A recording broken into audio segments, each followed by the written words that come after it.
ॐ सहनाववतु सहनौ सह वीर्यं करवावहै तेजस्विनावधीतमस्तु मा विद्विषावहै।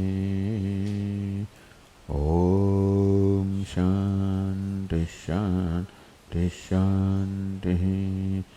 ॐ पूर्णमदः पूर्णमिदं पूर्णात् पूर्णमुदच्यते पूर्णस्य पूर्णमादाय पूर्णमेवावशिष्यते।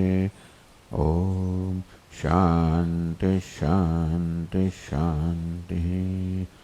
श्रुतिस्मृतिपुराणानाम् आलयं करुणालयं नमामि भगवत्पादं शङ्करं लोकशङ्करं शङ्करं शङ्कराचार्यं केशवं बादरायणं सूत्रभाष्यकृतौ वन्दे भगवन्तौ पुनः पुनः। ईश्वरो गुरुरात्मेति मूर्तिभेदविभागिने व्योमवद्व्याप्तदेहाय दक्षिणामूर्तये नमः। सच्चिदानन्दमद्वैतम् सर्वाधिष्ठानमुत्तमम् नत्वाष्टावक्रसूक्तस्य दीपिका तन्यते परा।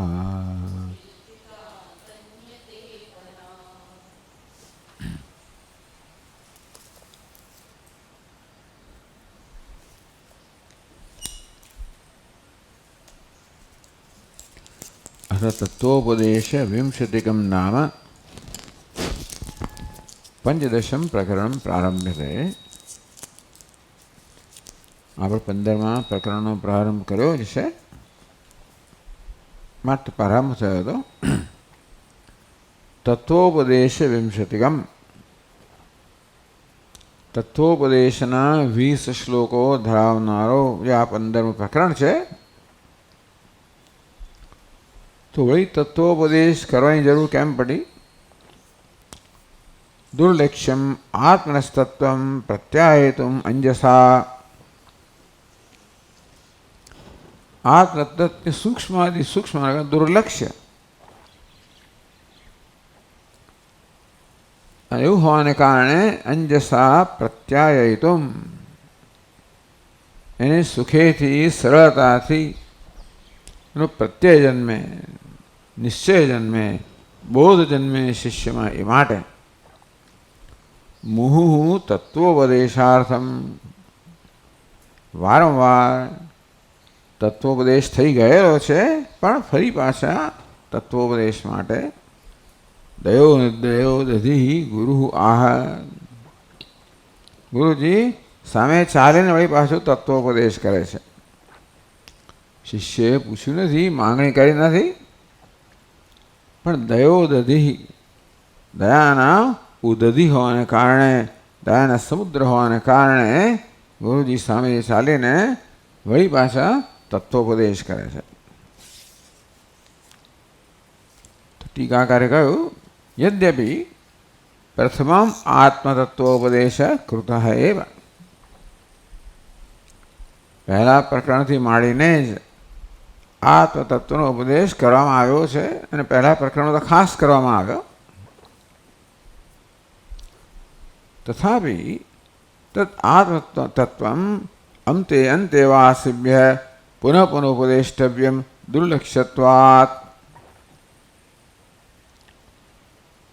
હવે જો ઉપદેશ કરે, નવો ઉપદેશ નથી.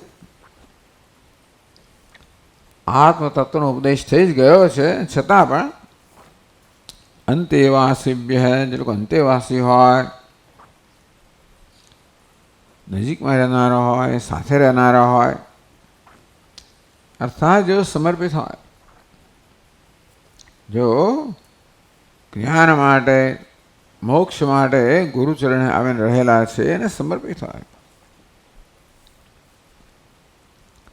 એમને માટે જ બ્રહ્મનિષ્ઠ શબ્દનો ઉપયોગ કરવામાં આવ્યો. મૌન વ્યાખ્યા પ્રકૃત પર બ્રહ્મ તત્વમ યુવાનમ વર્ષિષ્ઠાંતે વસદૂષણૈરાવૃતમ બ્રહ્મનિષ્ઠૈ અંતે વસદ ઋષિભિ વસદભિ ઋષિભિ અંતેવાસી ઋષિઓ છે. એમને માટે વર્ષિષ્ઠાંતે વરિષ્ઠ છે, અત્યંત વૃદ્ધ છે. અંતે વસદભિ ઋષિભિ બ્રહ્મનિષ્ઠ છે, એટલે બ્રહ્મને નિષ્ઠ છે. અર્થાત બ્રહ્મ જ્ઞાને જ વરેલા છે, જેમને બીજું કંઈ જોઈતું નથી એ પ્રકારના અંતેવાસીઓ છે. વાત સાચી કે અંતેવાસીઓની અધિકારીત્વમાં યોગ્યતામાં ઘણો બધો ફેર હોઈ શકે. એક વસ્તુ છે કે અંતેવાસીઓ બ્રહ્મને નિષ્ઠ છે, બ્રહ્મ જ્ઞાનમાં નિષ્ઠ, એમાં જ વરેલા છે, એમને બીજું કંઈ જોઈતું નથી. તો પછી દુર્લક્ષ્યત્વાત આત્મતત્વનો ઉપદેશ થવા છતાંને કારણે આત્મતત્વ સૂક્ષ્માદિ સૂક્ષ્મ છે, દુર્લક્ષ્ય છે. આમ જાણે લક્ષ્યને વિંધવાનું ન હોય, પોતાના અંતઃકરણને જાણે કે એક તીર બનાવીને ઉપદેશ બને છે ધનુષ્ય. તત્વોપદેશ જાણે કે ધનુષ્ય બને, અંતઃકરણ છે એ જાણે કે તીર બને અને બ્રહ્મ લક્ષ્ય બને. એ પ્રકારે બ્રહ્મરૂપી લક્ષ્યને વિંધવાનું છે. બહુ દુર્લક્ષ્ય, એને એ લક્ષ્ય પર નજર કરવી, એ નજરને એકાગ્ર કરવી, બધું બહુ જ કઠિન છે. એટલા માટે કદાચ બાણ છોડવામાં આવે તો પણ એ ત્યાં એ લક્ષ્યને વિધેય કરી પ્રશ્ન છે, કારણ કે એ લક્ષ્ય દુર્લક્ષ્ય છે. એને મનમાં લાવવું, એના પર મન કેન્દ્રિત કરવું, કારણ કે એને કોઈ નામ રૂપ નથી, કોઈ વિશેષતા નથી. અને કોઈ વિશેષતા ન હોય એ વસ્તુનું મન જે છે મનમાં ચિત્ર ઊભું ના કરી શકે. એટલે મન હંમેશા ચિત્ર ઊભું કરવા ટેવાયેલું છે, એ બધા ચિત્રને દૂર કરવાના છે. એવું પણ નથી કે લક્ષ્ય ત્યાં હોય, ભલે કે આવી જાતનું દૃષ્ટાંત ઉપમા આપવામાં આવી કે જાણે કે ઓમકારરૂપી શાસ્ત્રરૂપી ઉપદેશરૂપી ધનુષ્ય પર પોતાના અંતઃકરણરૂપી અહંકારરૂપી બાણને ચડાવવું. એ પ્રકારની ઉપમાથી એમ લાગે કે લક્ષ્ય જાણે કે પોતાના કરતાં ભિન્ન હોય એવું સામાન્ય રીતે હોય. એવું નથી, છતાં દૃષ્ટાંત આપવામાં આવે. આમ આ લક્ષ્ય બીજા બધા જ લક્ષ્ય કરતાં અત્યંત વિલક્ષણ છે, અને તેથી દુર્લક્ષ્યત્વ. બીજા લક્ષ્ય પર તો આપણા આંખોથી આપણે એકાગ્ર કરી શકીએ. કંઈક એ લક્ષ્યમાં હોય છે, કંઈક નામ હોય, રૂપ હોય, આકાર હોય, રંગ હોય, કશુંક હોય. કશું ન હોય તો એના પર એકાગ્ર કરવું, એની સાથે ટ્યુનઅપ કરવું બહુ જ કઠિન છે. એટલા માટે વારંવાર તત્વનો ઉપદેશ કરે છે. યથા છાંદોગ્યોપનિષદિ નવકૃત્વ શ્વેતકેતુમ પ્રતિ, જેમ છાંદોગ્યોપનિષદમાં શ્વેતકેતુ પ્રત્યે 9 વાર તત્વમસી એવો ઉપદેશ કરવામાં આવ્યો. આચાર શિક્ષાર્થમ, એ પ્રકારના આચારનું શિક્ષણ આપવા માટે કે ગુરુજીએ વારંવાર શિષ્યને ઉપદેશ કરવો જોઈએ. શ્વેતકેતુને આવશ્યકતા હતી કે નહીં જુદી વાત છે. એ પ્રકારની પ્રથા સ્થાપિત કરવા માટે કે ગુરુજીએ શિષ્યને વારંવાર ઉપદેશ કરવો જોઈએ. અસકૃત આત્મોપદેશમ ગુરુ આહ, આપણે જાણીએ છીએ કે છાંદોગ્યોપનિષદમાં ગુરુએ અનેક વાર એ જ તત્વનો ઉપદેશ કર્યો, બીજું તત્વ નહીં. ભિન્ન ભિન્ન રૂપે પ્રકારાંતર થઈ તત્રાદૌ જ્ઞાન અધિકારિણમ અનધિકારિણમ ચાહ. એ ઉપદેશ કરતા પહેલા આદૌ જ્ઞાન અધિકારિણમ અનધિકારિણમ, કોણ જ્ઞાનનો અધિકારી છે, કોણ અધિકારી નથી, અનધિકારી જે અધિકારી નથી, આહ એ વિશે પહેલા ગુરુજી કહે છે. કોણ અધિકારી છે, કોણ અધિકારી નથી. એટલા માટે કે જેથી આપણને ખબર પડે કે ક્યાં તકલીફ છે. ઉપદેશ કરવા છતાં પણ જો મને જ્ઞાન ન થતું હોય તો તકલીફ ક્યાં છે. શાસ્ત્ર જેના આધારે ઉપદેશ કરવામાં આવે એમાં તકલીફ હોય, ગુરુ જો ઉપદેશ કરનારા છે એમાં તકલીફ હોય, તો હું જો ઉપદેશ પ્રાપ્ત કરનાર એમાં તકલીફ હોય. એટલે આપણે માની લઈએ છીએ અહીંયા કે ગુરુ અને શાસ્ત્રમાં કોઈ તકલીફ નથી. અર્થાત ગુરુ અને શાસ્ત્રમાં અધિકારીત્વ હોય, યોગ્યતા હોય તો પણ શક્ય છે કે જ્ઞાન ન જન્મે જો શિષ્યના પક્ષે અધિકારીત્વ ન હોય. એ સ્પષ્ટ કરવાની જરૂર છે. કોઈ પ્રકારની ગ્રંથિઓ જન્માવવા માટે નહીં, માત્ર વાસ્તવિકતાની સમજ પ્રાપ્ત કરવા માટે કે અનધિકારિત્વ અધિકારિત્વ ન હોવું, પૂરેપૂરી તૈયારી ન હોવી, પરિપક્વતા ન હોવી એ જીવનની વાસ્તવિકતા છે. અને મોટાભાગના લોકો એનાથી પીડાતા હોય છે. એટલે સરળ શબ્દોમાં અધિકારીત્વ જે છે એનો નિર્ણય કરવા માટે સરળ શબ્દમાં યથા તથોપદેશેન કૃતાર્થ સત્વબુદ્ધિમાન. સત્વબુદ્ધિમાન યથા તથોપદેશેન કૃતાર્થ સ્યાત. એ સત્વબુદ્ધિમાન છે.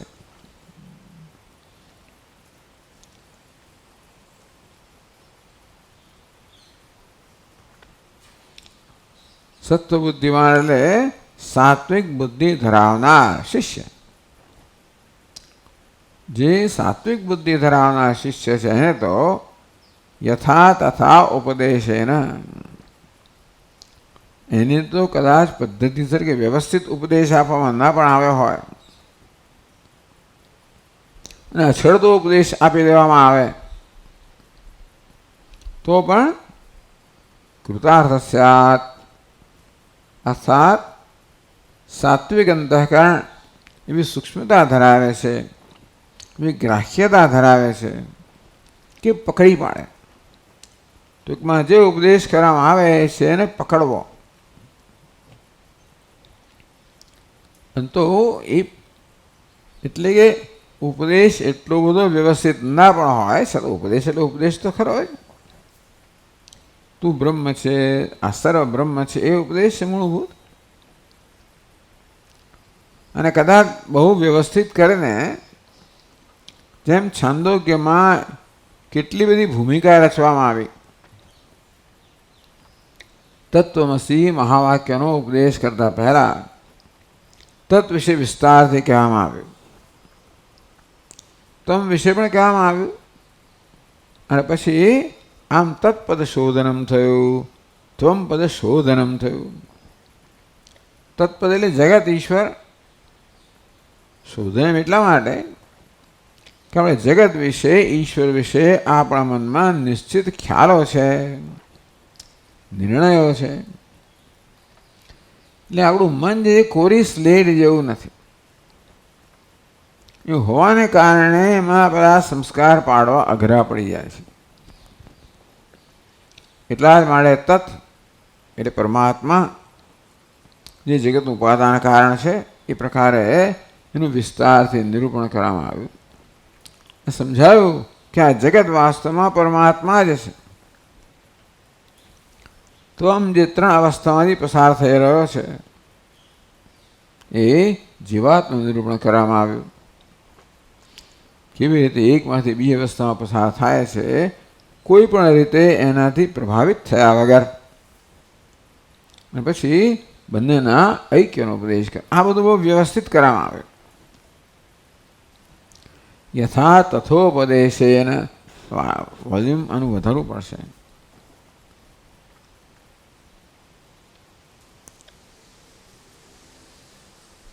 એટલે આટલું બધું આવી વ્યવસ્થિત રીતે ઉપદેશ કરવા ન પણ આવે અને તો પણ સત્વ બુદ્ધિવાન, વિશુદ્ધ સત્વ ધરાવનારી બુદ્ધિ, એવી બુદ્ધિ ધરાવનાર જે શિષ્ય છે, આપાતતોપી ઉપદેશેન કૃતાર્થ સ્યાત. આપાતત એમ જ કહી દેવામાં આવે અને તો પણ શિષ્યને તરત એ વસ્તુનું જ્ઞાન થઈ શકે જો બુદ્ધિ સાત્વિક હોય તો. કૃતયુગે પ્રણમાત્રોપદેશાદપી શિષ્યા કૃતાર્થા બભૂવ કહેવામાં આવે છે કે કૃતયુગમાં, સત્યયુગની અંદર આ પ્રણવનો ઉપદેશ માત્રથી શિષ્યો કૃતાર્થ થયા હતા. પરહ બીજો અસત્વ બુદ્ધિ, જ્યાં બુદ્ધિમાં રજોગુણ તમોગુણની પ્રધાનતા છે. આ જીવમ જિજ્ઞાસુ. આ જીવમ કે યાવત જીવમ, જીવે ત્યાં સુધી. જિજ્ઞાસુ અપી અર્થાત તત્વને જાણવાની ઈચ્છા ધરાવનાર હોવા છતાં પણ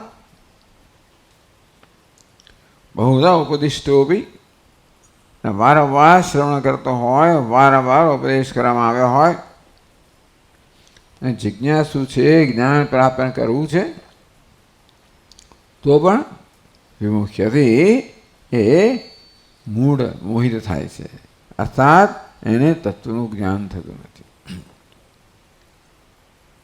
યતંતો યોગિનિશ્ચયનમ પશ્યન્ત્યાત્મન્યવસ્થિતમ યતંતોપ્યકૃતાત્માનઃ નૈનમ પશ્યન્ત્ય ચેતસઃ.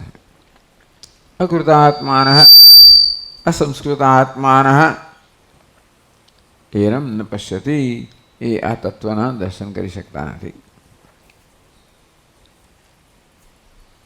એટલે બંને આપણને જણાય છે એટલા માટે કહેવું પડ્યું. યથા વિરોચનો બ્રહ્મણા બહુધા ઉપદિષ્ટોપી સુમોહ એવ ઇત્યાર્થઃ. ટૂંકમાં આપણે જાણીએ બ્રહ્મ વિરોચનને પણ વારંવાર ઉપદેશ કરવામાં આવ્યો છતાં પણ એને એનું મોહ દૂર ના થયો, મૂળ જ રહ્યો. હા, મુમોહ. હા, બરાબર. મુમોહ એવા બહુધા ઉપદિષ્ટોપી મુમોહ એવ ઇત્યર્થઃ.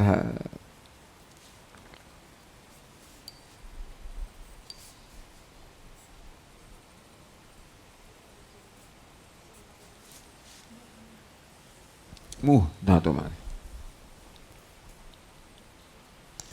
એટલે આ સ્પષ્ટતા કરવાની આવશ્યકતા જરૂર પડી ગુરુજી બે માટે, જેથી આપણે ક્યાં આપણું ધ્યાન કેન્દ્રિત કરવાનું છે.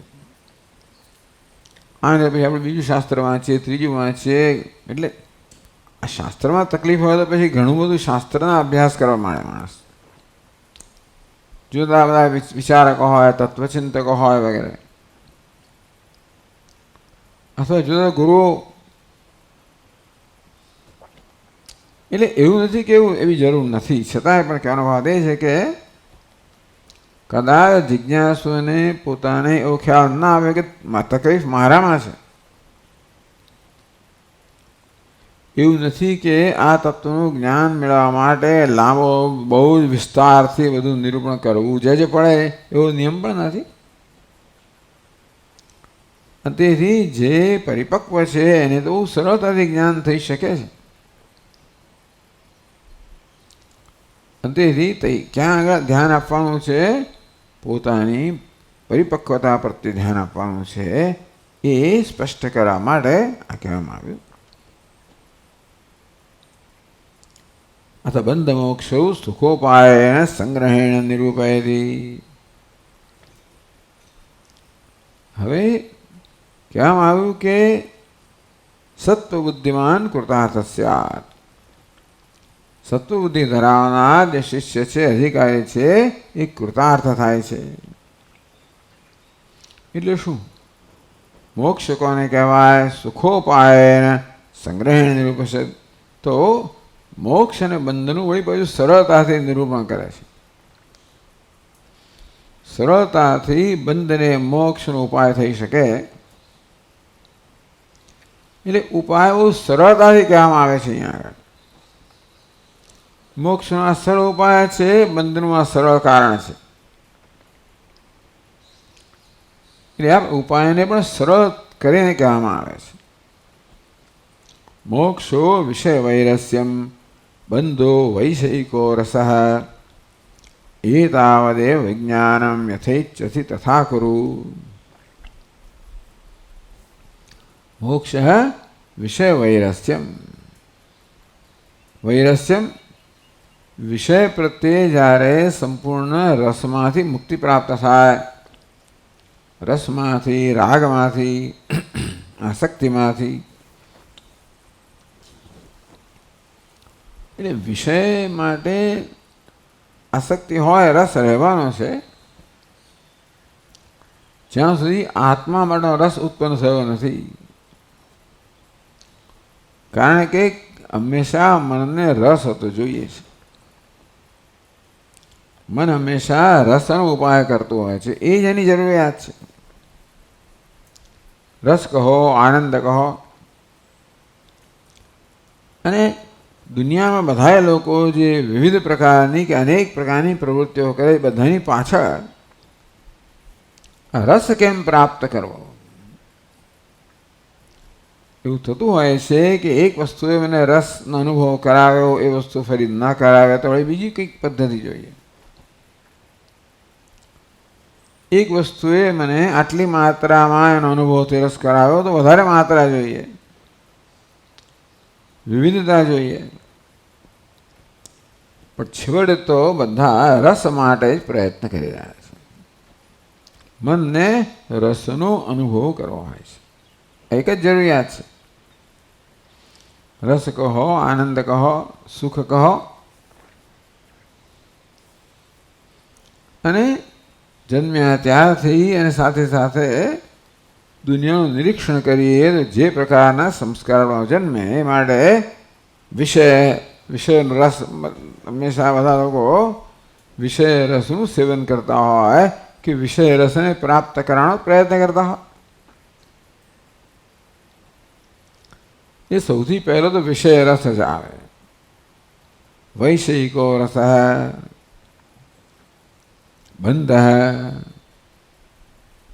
હવે જ્યારે એ પ્રકારનો વિવેક જન્મે કે વિષય અર્થાત મારાથી ભિન્ન જે કશી વસ્તુ છે ને વિષય કહેવામાં આવે,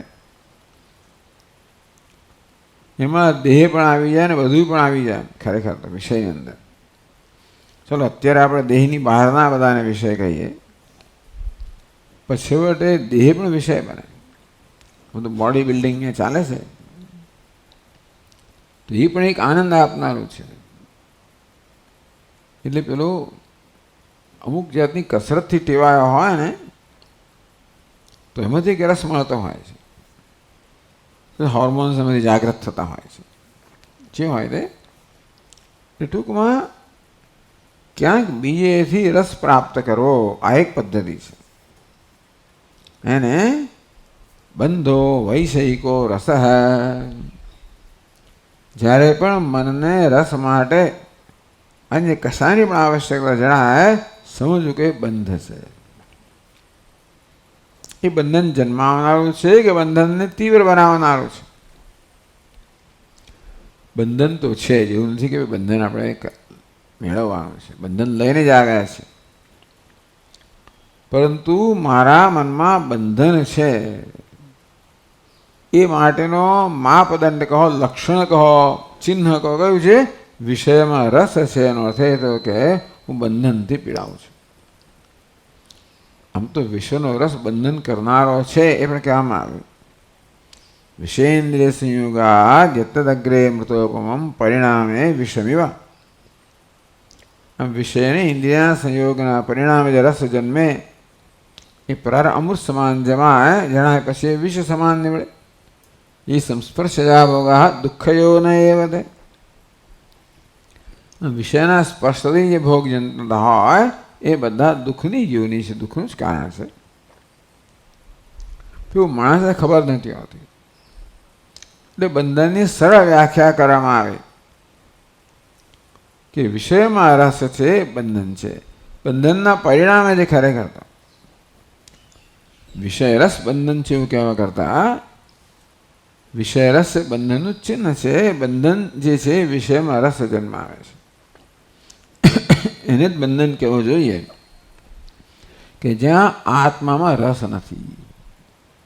આત્મા રસ જન્માવતો નથી અને રસની તો આવશ્યકતા છે જ. મારે સ્વાભાવિક છે કે મન વિષયોમાં રસની ખોજ કરવાનું છે. આ પ્રકારે બહિર્મુખતા છે એ બંધનનું ચિહ્ન છે. બંધો વૈષયિકો રસ મોક્ષો વિષય વૈરસ્યમ મને એવ મનુષ્યાણામ કારણ બંધ મોક્ષયો બંધાય વિષયાસક્તમ મુક્તિ નિર્વિષયમ સ્મૃતમ. આ શ્લોક જ છે, એનો જ અનુવાદ છે. જાણે કે આપણને વિષય માટે વિરસતા જન્મે. એવું નથી કે આપણે વિષયમાં વિરસતા ઉત્પન્ન કરી શકીએ, એની જાતે જ જન્મવી જોઈએ. કશી વસ્તુમાં વિરસતા એટલે રસનો અભાવ ત્યારે જન્મે જ્યારે કંઈક એનાથી ચડિયાતી વસ્તુનો રસ પ્રાપ્ત થયો હોય. આ નિયમ છે. એવું બને કે મન આળું થઈ ગયો હોય, તામસ થઈ ગયો હોય અને કશાયમાં રસ ના જન્મે, પણ એ પ્રકારની સ્થિતિ નથી. વિષય વૈરસ્યમ વિષયમાં રસનો અભાવ એ શેનું ચિહ્ન છે? આત્મામાં રસ છે એનું ચિહ્ન છે. ઓકે, વિષયમાં રસ નથી, આત્મામાં રસ નથી, કશામાં રસ નથી. એ શું બતાવે છે? તમો ગુણ બતાવે છે.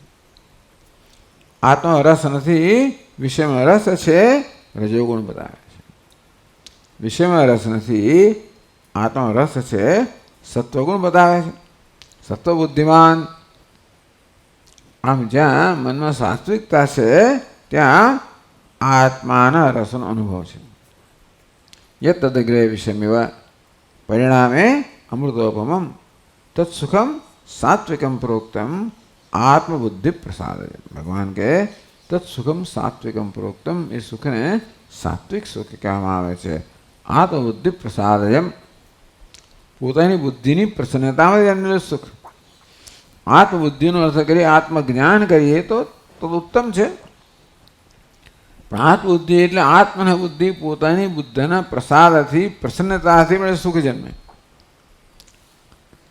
સાત્વિકતામાંથી સુખ જન્મે અને એ છેવટે ક્યાં પરિણમે? આત્મજ્ઞાનમાં પરિણમે. એ તાવદેવ વિજ્ઞાનમ યથેચ્છસી તથા કરું. એવં તાવદેવ બંધ વિશિષ્ટમ ઉત્કૃષ્ટમ જ્ઞાનમ. હે શિષ્ય, જો તને બંધને મોક્ષ વિશે આ પ્રકારે ઉત્કૃષ્ટ જ્ઞાન પ્રદાન કરવામાં આવ્યું, એટલે કે બહુ સરળ રીતે બંધને મોક્ષનું નિરૂપણ કરવામાં આવ્યું. અને તારે મોક્ષ પ્રત્યે ગતિ કરવી હોય તો સમજવું જોઈએ કે વિષય પ્રત્યેની વિરસતા પ્રાપ્ત કરવી જોઈએ. અર્થાત આત્મા પ્રત્યેની રસ પ્રાપ્ત કરવો જોઈએ. એટલે કે આપણા અંતઃકરણને સાત્વિક બનાવવું જોઈએ. એ સાધન છે. યથેચ્છસી તથા કરું. હવે તને જે યોગ્ય લાગે તે કર.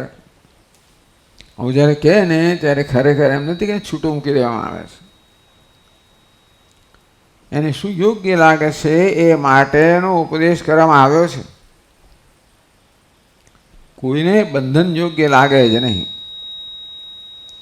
બધાને મુક્તિ યોગ્ય લાગે. અંતેથી યથેચ્છસી, તને જે યોગ્ય લાગે તે કર.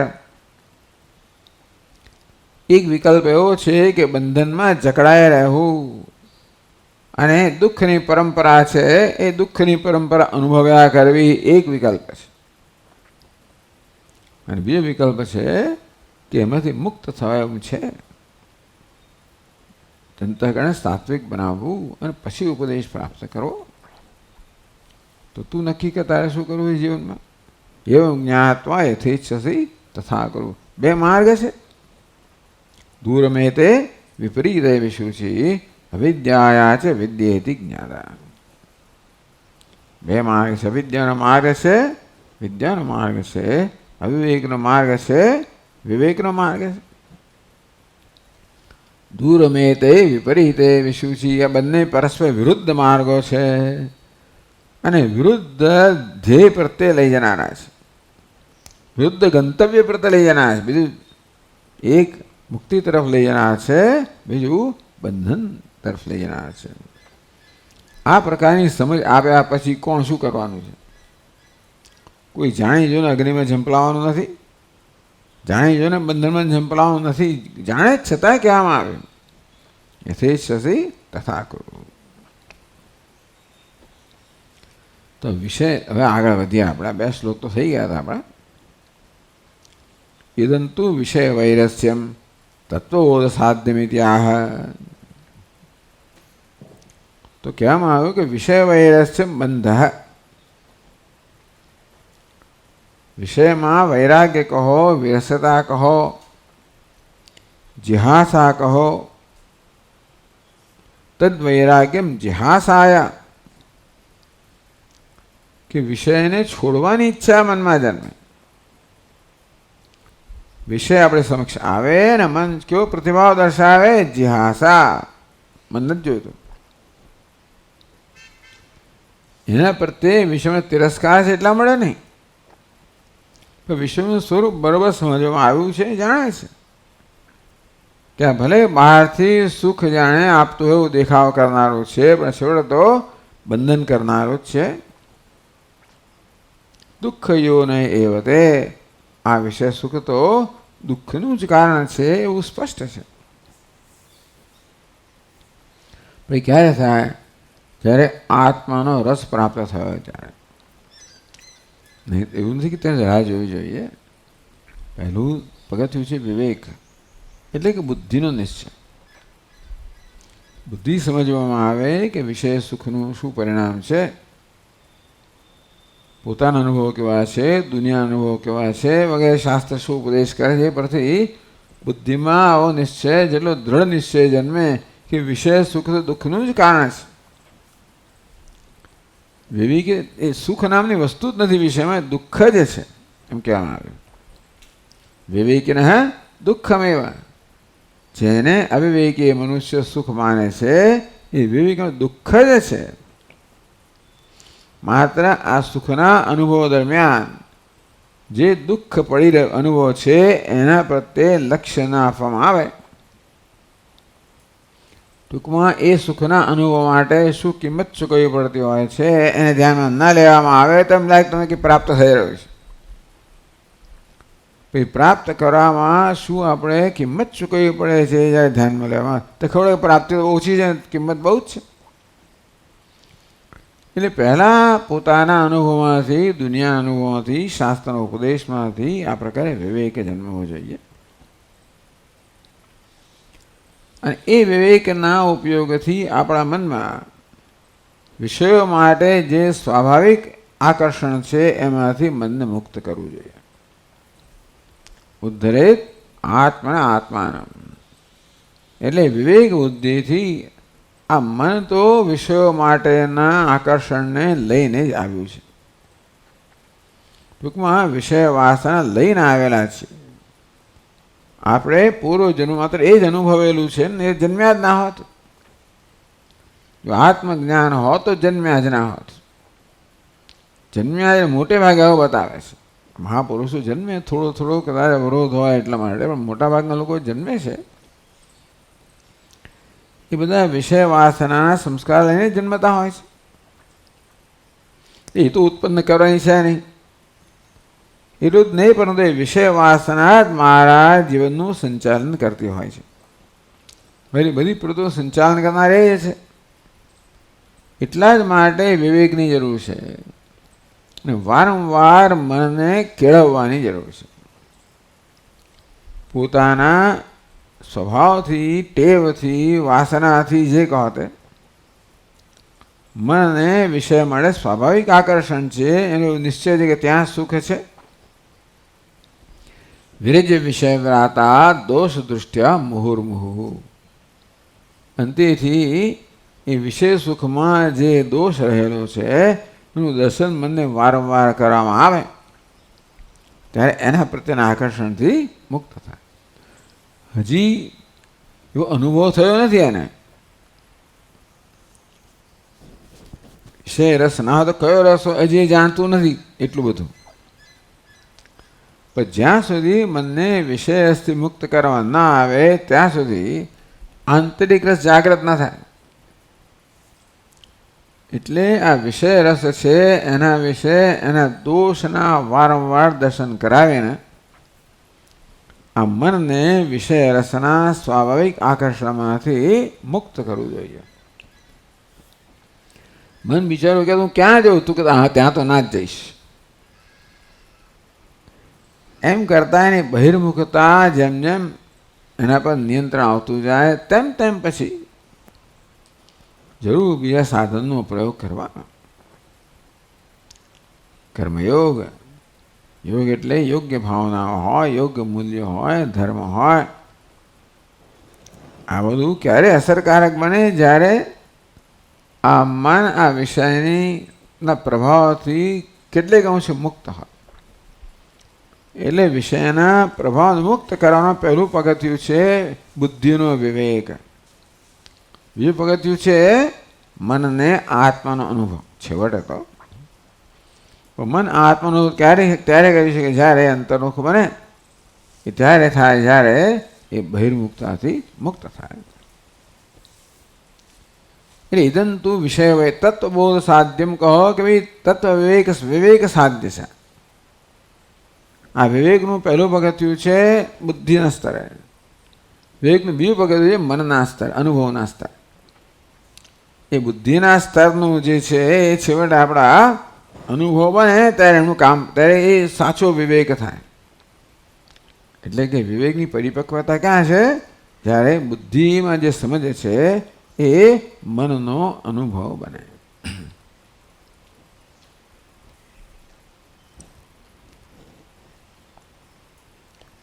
તો હવે પાછા વિવેકના વિવેક કે જ્ઞાનના જ્ઞાન એની આગળ પાછા થોડાક લક્ષણો કે ચિહ્નો આપે છે.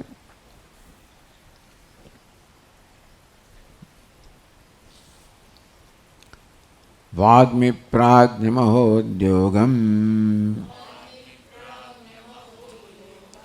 જનમ મૂક જડાલસમ કરોતિ તત્વબોધોયમ અતસ્ત્યક્તો બુભુક્ષુભિ.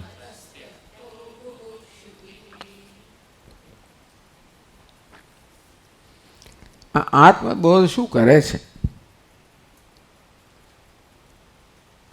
કરોતિ તત્વબોધો એમ અયમ તત્વ અયમ પ્રસિદ્ધ તત્વબોધ આત્મતત્વબોધ. આજે આત્મતત્વબોધ છે એ શું કહે છે? વાગ્મી પ્રાજ્ઞ મહોદ્યોગમ જન્મ. જે જન કે મનુષ્ય વાગ્મી છે, પ્રાજ્ઞ છે, મહોદ્યોગ છે, એને મૂક જડાલસમ કરોતી. વાગ્મી મૂક, પ્રાજ્ઞ જળ, મહોદ્યોગ અલસમ. એ યથાસંખ્યા એ પ્રકારનો આ સમાસ છે. આવું કરી દે છે એટલે આવું કોઈને ગમે નહીં. આ શું કરે કે વાગ્મીનમ જનમ બહુ ચતુર વાક્ય ભાષણમ. બહુ બોલકણો હોય, વાચા હોય. માત્ર વાચા જ નહીં પરંતુ બહુ ચતુર વાક્ય ભાષણ. વાચા પણ હોય, બોલવામાં કુશળ હોય અને પોતાના ભાષણમાં કે પોતાના વાર્તાલાપમાં બહુ ચતુરતા દાખવતો હોય, તર્ક દાખવતો હોય, બીજાને કેવી રીતે પોતાનો અભિપ્રાય સમજતા કરવા, અભિપ્રાય વડા કરવા વગેરે વગેરે, અથવા પોતાનો અભિપ્રાય કેમ સરસ સ્પષ્ટ વ્યક્ત કરવો આ વાગ્મીનમ જન્મ લોકો ઈચ્છે. લોકો શું ઈચ્છે? પોતે વાગ્મી બનવા ઈચ્છે, પોતે ચતુર વક્તા બનવા ઈચ્છે. કારણ કે એનો એક પ્રભાવ છે ને, વક્તૃત્વનો પ્રભાવ છે. તમારા વક્તૃત્વથી તમે ચતુર વક્તા હો તો વક્તૃત્વની અંદર ઘણા બધા આલંકારિક ભાષા હોય, તર્કયુક્ત ભાષા હોય, વિનોદયુક્ત ભાષા હોય, ઘણી બધી વસ્તુઓ હોય તો તમે એક પ્રભાવશાળી વક્તા બની શકો. અને ઈચ્છનીય વસ્તુ છે આ પ્રભાવશાળી વક્તૃત્વ કે પ્રભાવશાળી વક્તૃત્વ ધરાવનાર એને પણ સુખનો અનુભવ થાય છે. કયા સ્તરે? અહંકારના સ્તરે. એક પ્રકારની આ સિદ્ધિ છે. તો વાગ્મીનમ જન્મ. તો આ માણસ અત્યારથી વાગ્મી કેમ હતો? કારણ કે એને સુખનું સાધન હતું. પણ આત્મતત્વ બોધ, એને જ્યારે આત્મતત્વનો બોધ થયો કે ભાઈ એ પણ વિષય થયો, પોતાના વાગ્મીપણામાંથી વાક્ય ચાતુર્યમાંથી તો વિષય કયું? વૈખરી, વાગ વૈખરી, શબ્દ ઝરી, આમ શબ્દનો પ્રવાહ વહેતો, એ બધું પણ એક સુખનું કારણ છે. અને પણ જ્યારે આત્મબોધ જન્મે, જ્યારે ધીમે ધીમે પોતાનું એ સુખ જન્મતું થાય ત્યારે પછી આનો પ્રભાવ ઘટી જાય. આ પ્રકારની વસ્તુ જે અહંકારને સુખ આપનારી છે એ ત્યાં સુધી પ્રભાવિત કરે જ્યારે એ સિવાય સુખનું કોઈ ઉદ્ભવ સ્થાન ન હોય. પણ અયમ આત્મતત્વબોધ, આત્મતત્વનો બોધ થાય એટલે જે આંતરિક સુખ પ્રગટ થતું જાય. અને એ સુખ કેવું હોય છે? કોઈ પ્રકારના પ્રયત્ન વગરનો હોય, સ્વાભાવિક હોય. કોઈ નિરાયાસ આયાસ વગરનું હોય, સ્વાભાવિક હોય. અને આ તો આયાસવાળું સુખ છે. એટલે તમે સુખ મળે ખરા તમારા વાગ્મીપણામાંથી, પરંતુ ઘણો બધો પ્રયત્ન રહેલો છે અને હંમેશા તમે સફળ થાઓ એવો નિયમ નથી હોતો. કયા પ્રકારનો શ્રોતા વર્ગ છે, શું છે, બધા પર આધાર રાખતો હોય છે. અને હંમેશા તમે પણ એ પ્રકારની ક્ષમતા ધરાવતા એવું નથી હોતું. જે હોય જ ખરો. ટૂંકમાં એ પણ એક વિષય સુખ છે, મારે અનિશ્ચિત છે, એ પણ કેટલાક સમય માટે છે. એ બધી મર્યાદાઓ ક્ષયિષ્ણુત્વ હોય, આ બધી મર્યાદાઓ આમાં હોય છે. જ્યારે આત્મસુખ કેવું ક્ષયિષ્ણુ નથી, નિરાયાસ છે, આયાસ વગરનું છે. જેમ જેમ એનો સ્વાદ આવતો જાય તેમ તેમ પછી આ સુખ છે એ માટેનું આકર્ષણ ઘટતું જાય. અને ધીમે ધીમે મનુષ્ય આ પ્રકારે વાચાતામાંથી મનતા મળતા સુખની જરૂરિયાતથી મુક્ત થતો જાય, શાંત થતો જાય. એ જરૂરિયાતથી મુક્તિ મહત્વની વસ્તુ છે. માત્ર મુક્તિ નહીં, જરૂરિયાતથી મુક્તિ. મૂકમ કરોતી એટલે આ પ્રકારે વાચાતામાંથી, વાચાતરૂપી સફળતામાંથી, સફળતા છે ને એ સુખ આપનારી છે. એ સુખ પ્રાપ્ત કરનાર મનુષ્ય જ્યારે આત્મતત્વ તો શું પોતાના અંતઃકરણ શુદ્ધિનું સુખ પણ મળે. એટલે આત્મબુદ્ધિ પ્રભાવજમ, પ્રસાદજમ, તો એનો આત્મબુદ્ધિનો અર્થ તમે અંતઃકરણ શુદ્ધિ ગણો તો પણ સુખનું સાધન છે, સુખ અભિવ્યક્ત કરનારું છે. એ થાય તો પણ ધીમે ધીમે બહારના વિષયો પ્રવૃત્તિમાંથી રસ ઓછો થઈ જાય. અને મનમાં જે જોર જોઈએ, આ બધું કરવા માટે એક જોર જોઈએ અંદર, એ ધીમે ધીમે ધીમે જતું રહે. અંતેથી મૂકમ કરોતી વાચાલમ, મૂકને વાછાળ બનાવે, વાછાળનું મુખ બનાવે. અહીંયા એવું કહેવામાં આવ્યું વાગ્મી જન્મ મૂકમ કરોતી, વાગ્મીનમ જન્મ. પ્રાજ્ઞ જડ, પ્રાજ્ઞ એટલે પેલો વિદ્વાન છે, આ ડાયો છે. નાના વિશેષ વેદનમ એવું કરવામાં આવ્યું. પેલો એક બહુ ચતુર વાક્ય ભાષણ, તો પોતાના ભાષણમાં ચતુર છે. આ કેવો છે? નાના વિશેષ વેદનમ, અનેક પ્રકારના શાસ્ત્રો, અનેક પ્રકારની વિદ્યાઓ ધરાવનાર છે, એવો અર્થ કરવામાં આવ્યો. પ્રાજ્ઞ, પ્રાજ્ઞ અર્થ આત્મજ્ઞાન નહીં, તો વ્યવહારની અંદર ખૂબ બધા અનેક પ્રકારનું જ્ઞાન ધરાવનાર હોય. કેટલા લોકોને બહુ જ બધા બહુ વિષયની ખબર હોય. કશા વિશે તમે વાત કરો તો એની પાસે એની માહિતી હોય.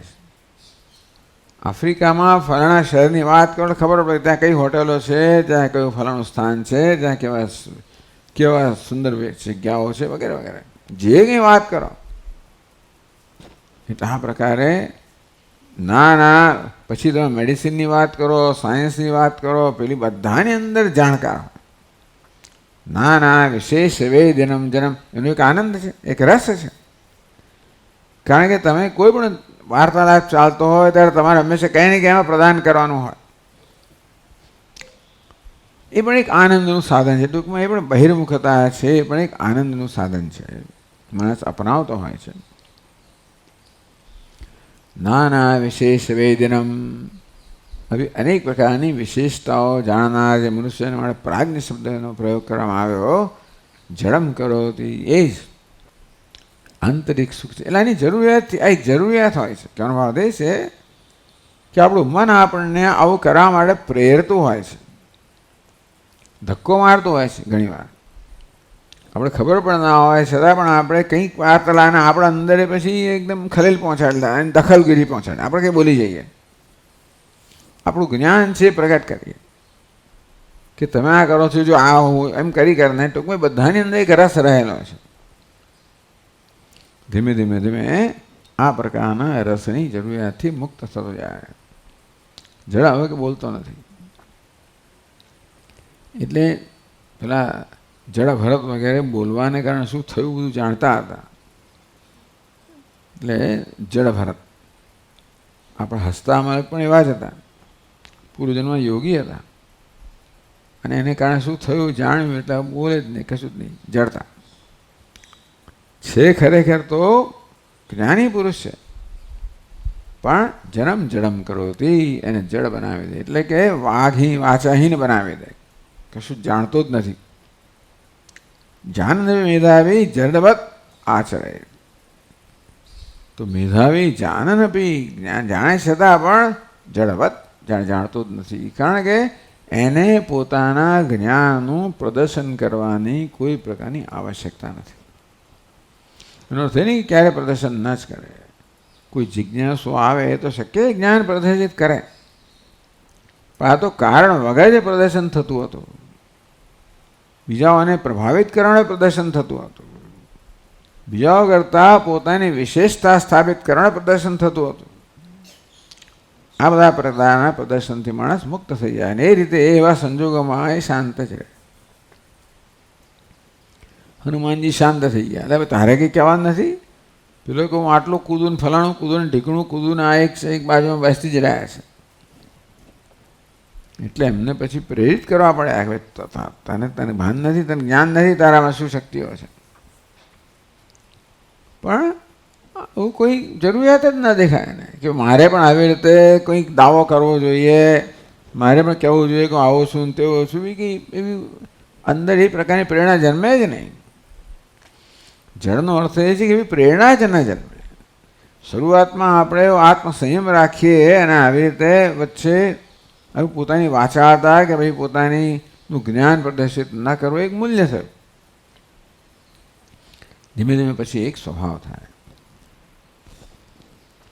મહોદ્યોગમ અલસમ કરોતી, મહોદ્યોગમ નાના ક્રિયા અનુષ્ઠાનશાલિનમ. કેવું હોય છે ઉદ્યોગ મહાન ઉદ્યોગ કરનારા હોય. એટલે શાળામાં ઉદ્યોગનો પણ એક પીરિયડ આવતો હોય છે ને, જ્યાં જ્યાં શીખવાડે તમને. તેવી રીતે મહોદ્યોગ ખૂબ બધી વસ્તુઓ જાણનારા હોય, અનેક પ્રકારે રસોઈ જાણતો, અનેક વસ્તુઓ જાણનારા હોય. સ્વેટરો કેમ ભરવા, પેલું કેમ, બધું જ જાણતા હોય. ઘણા લોકોમાં બહુ બધી આવી ખૂબ કુશળતાઓ હોય છે. ખરીદી કર્યા જ કરતા હોય. ચાદરો ભર્યા કરતા હોય, સ્વેટરો ભર્યા કરતા હોય, શાલ ભર્યા કરતા હોય, અથાણા બનાવ્યા કરતા હોય, મસાલા બનાવ્યા કરતા હોય. આવું જોયું છે આપણે. અમુક વાનગીઓ બનાવ્યા કરતા હોય. એટલે બધા પરિવારજનો તો જાણે છે કે ભાઈ આ મમ્મી શું થયું, આ શ્રીખંડ પૂરો થઈ ગયો, ક્યારે નવો બનાવવાનો છે એવું. એટલે આવા મહોદ્યોગ એનો એક આનંદ છે. એક ઉદ્યોગનો અંતર ટૂંકમાં પોતાનામાં જે બધી કુશળતાઓ છે એ કુશળતાઓના પ્રયોગથી ભિન્ન ભિન્ન પ્રકારની વસ્તુનું સર્જન કરવું, સર્જનાત્મકતા છે. નાના ક્રિયા અનુષ્ઠાનશાલિનમ. લોકો તો કેટલા બધા અમેરિકા જેવા દેશમાં માણસ ઉછરે ત્યારથી કેટલું જાણતો હોય. એને બાપ સાથે કામ કરતો હોય, પ્લમ્બિંગે જાણતો હોય ને વાયરિંગે જાણતો હોય ને બધું કરતો હોય. કશા માટે આવો નાની મોટી વસ્તુ બહારથી બોલાવે જ નહીં, જાતે જ કરે. મકાને જાતે બાંધે, બધું કરતા હોય છે. એટલે જંગલની જઈને કેબિન એને જાતે જ કરી નાખે. એટલે લોકો આશ્રમો જાતે ઊભા કરેલા છે. એટલે આ પ્રકારના ઉદ્યોગની ક્ષમતા ધરાવનાર જે હોય એને માટે પોતાની શક્તિઓ જે છે એને વાચા આપવા માટેનો એક માર્ગ છે. અને એ રીતે પોતાની જે સર્જન શક્તિ છે એનો એક આનંદ ક્યારે મળે, જ્યારે તમે એનો પ્રયોગ કરો ત્યારે. મહોદ્યોગમ અલસમ નિષ્ક્રિયમ કરોતી.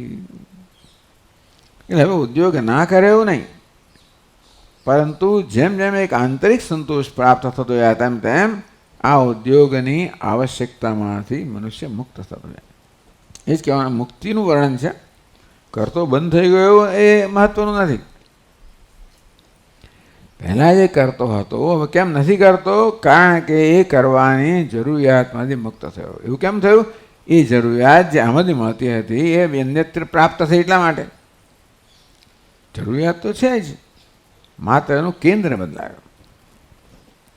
અલસમ નિષ્ક્રિયમ કરોતી કરો તત્વબોધોયમ અતસ્ત્યક્તો બુભુક્ષુભિ. કે જે મનસ પ્રત્યેક પ્રવણતયા વાગાદે કુંઠિતા ભવતી. પછી તમે એની બીજી રીતે જુઓ કે હવે તો એ આત્મચિંતનમાં જ મગ્ન છે. મનસ પ્રત્યેક પ્રવણતયા, એનું મન ધીમે ધીમે ધીમે બહિર્મુખ જે એની એક સ્વભાવ છે મુક્ત થઈને અંતર્મુખ બની જ જાય. એટલે રામકૃષ્ણ પરમહંસ બેઠા હોય ને એક શબ્દ સાંભળવા મળે, નિર્વિશેષ નિર્ગુણ, સમય એકદમ જ મન અંદર જતું રહે. મનસ પ્રત્યેક પ્રવણતયા. પ્રવણતા જેમ જળનો પ્રવાહ છે ઉપરનાથી નીચેના સ્તરે વહેતો હોય તેવી રીતે મનમાં પણ આ પ્રકારની પ્રવણતા હોય, વહેવાની એની એક પ્રકારનો સ્વભાવ. સામાન્ય રીતે મન જે છે બહિર્મુખ હોય, અંદરથી બહાર ભાગતું હોય. એ મનમાં પરિવર્તન આવે ને કેવું અંતઃપ્રાવણ્યમ. મનનું સૌ અંદર જ જતા રહેવાનો છે.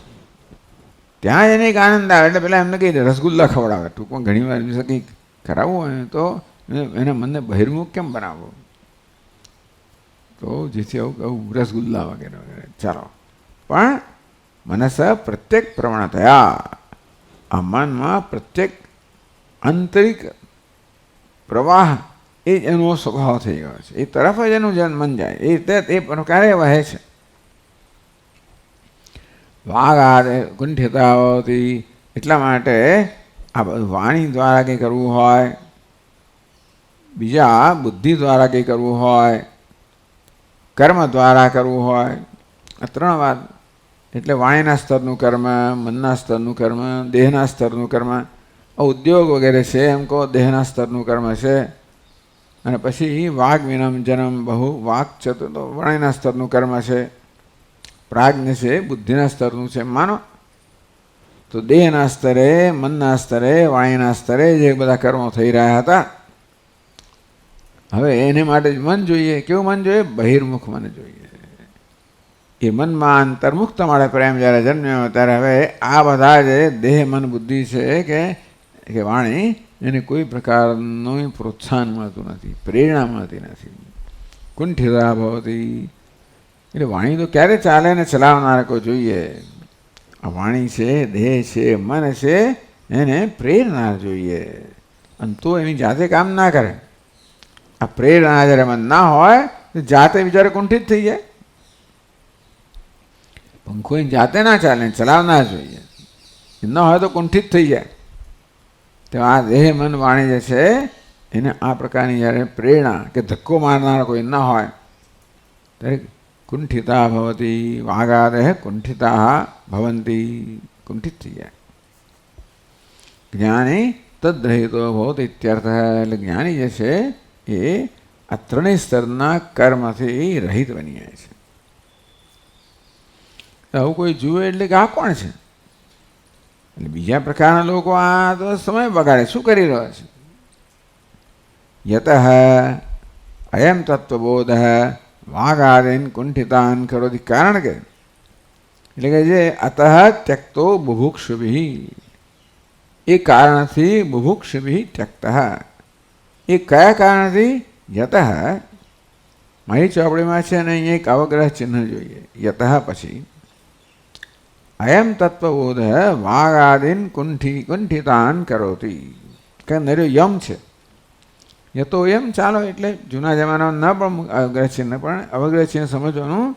યતઃ અયમ તત્વબોધ વાગાદીન કુંઠિતાન કરોતિ. કારણ કે આ તત્વબોધ છે એ દેહને, વાણીને, મનને કુંઠિત કરી દે છે. એ તો કોઈને ગમે ને. યતઃ ભોગેચ્છુવિ ત્યક્ત અનાદૃત. આ તો સમય બગાડે છે, એવું કરતો નથી, સ્વાર્થી છે, નિરુપયોગી છે, કશું કરતો નથી, કમાતો નથી, વગેરે વગેરે. મદદ કરતો નથી, સમાજ સેવા નથી કરતો, આમ નથી કરતો, વિકાસ નથી કરતો. ટૂંકમાં ભોગેચ્છુ બી, જેને ખરેખર તો ભોગેચ્છુઓ જે છે, જેના આ પ્રકારના ભોગના સાધનો છે, એકેય સાધન આ અપનાવેલ નથી. માટે ત્યક્ત અનાદૃત. અને માટે આવો જે છે અયમ તત્વબોધ, આ તત્વબોધ તો માણસ આવો બનાવી દે છે. એ તત્વબોધનો ત્યાગ કરી નાખે. એટલે બુભુક્ષુભિ અર્થાત ભોગની ઈચ્છા ધરાવનારા છે એ લોકો આ ત્યાગ કરે એટલે એનો આદર ના કરે. આ તો સમય ના બગાડો, અહીં વાત ના કરો. એટલે બે વસ્તુ, એટલે વિષય ભોગ અને વિષય વૈરસ્ય અને વિષય રસ બે કહેવામાં આવે ને. તો વિષય વૈરસ્ય શેનાથી થાય? આત્મતત્વ બોધથી વિષય વૈરસ્ય છેવટે પ્રાપ્ત થાય. એનું ચિહ્ન શું છે? માણસને આવો જળ બનાવી દે. જ્યારે વિષયનો રસ છે એ મારે તો પ્રવૃત્તિ કરવી જ પડે. વિષયનો રસ પ્રવૃત્તિ વગર પ્રાપ્ત થાય જ નહીં. મારા દેહના સ્તરે, વાણીના સ્તરે, મનના સ્તરે પ્રવૃત્તિ કરવી જ પડે. એ વિષય રસ છે ને એ આ આપણા કરણો છે એને વાસ્તવમાં પ્રેરિત કરનાર છે. એ નથી. માટે ભોગેચ્છુભિ ત્યક્ત બુભુક્ષુભિ. ભોગતુમ ઈચ્છા બુભુક્ષણ, એટલે ભોગની ઈચ્છા. બુભુક્ષુભિ અનાદૃત. આનો આદર કરવામાં આવતો નથી, અનાદર કરવામાં આવે છે એમ કહેવાનું. આનો અનાદર થઈ જાય.